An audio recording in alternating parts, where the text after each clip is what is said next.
No amanhecer da humanidade, é despertada junto a ela uma forte necessidade de sobrevivência.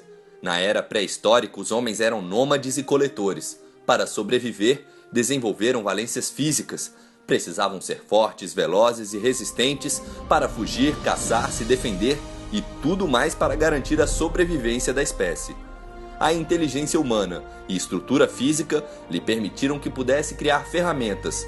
Com o passar dos tempos, o homem dominou técnicas rudimentares de agricultura e domesticação de animais, dando início ao processo de fixação em determinados locais. As habilidades se aprimoraram e a concepção esportiva também, passando a ser induzida por valores hierárquicos, éticos e sociais. Os chineses foram os primeiros a racionalizar os movimentos corporais humanos, atrelando-os à medicina oriental. Criaram o Kung Fu, antigo sistema de ginástica terapêutica, do qual há um forte aspecto de religação com a essência da alma para curar enfermidades. Na Índia, a espiritualidade também esteve atrelada ao desenvolvimento físico.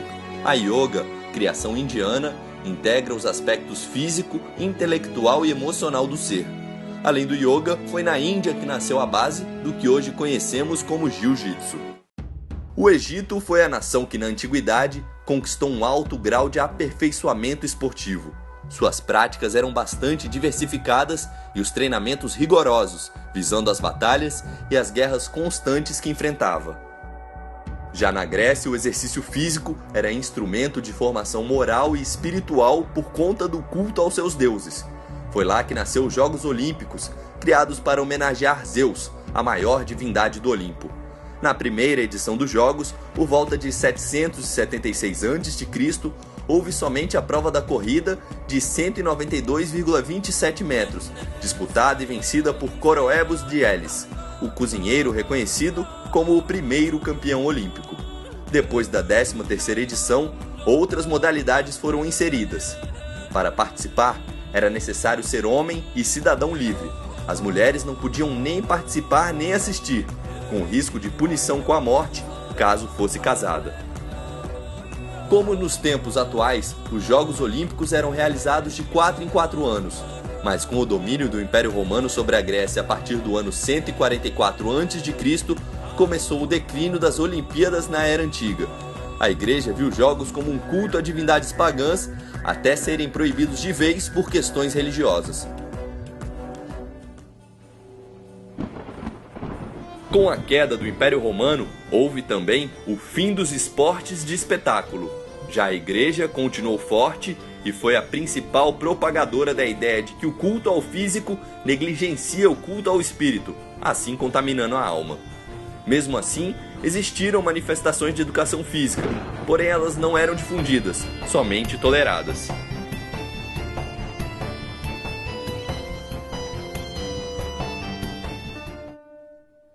Foi na Renascença que a educação física voltou a ganhar força. Nomes como o do humanista Vitorino da Feltre, que tinha em sua concepção pedagógica o ensino do exercício do corpo em comunhão com o exercício do espírito. Petrus Paulus Vergérius, que adotou o modelo espartano de educação que inseriu os alunos em fortes programas de atividades físicas. E do iluminista Jean-Jacques Rousseau, tido como o pai da educação física escolar, por idealizar a inserção da educação física na educação infantil. Todos eles ajudaram a resgatar valores perdidos desde a antiguidade.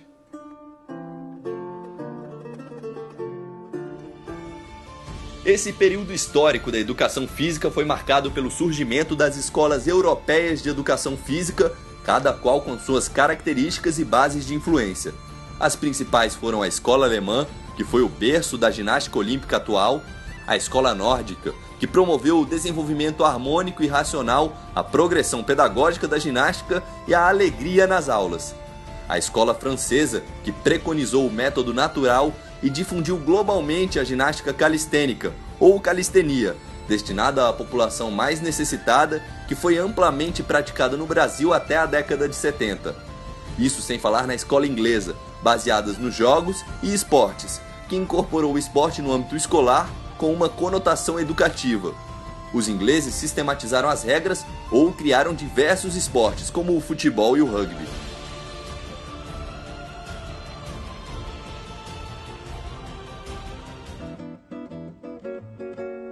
No Brasil, a educação física passa a ganhar mais importância na chamada fase higienista, entre 1900 e 1930.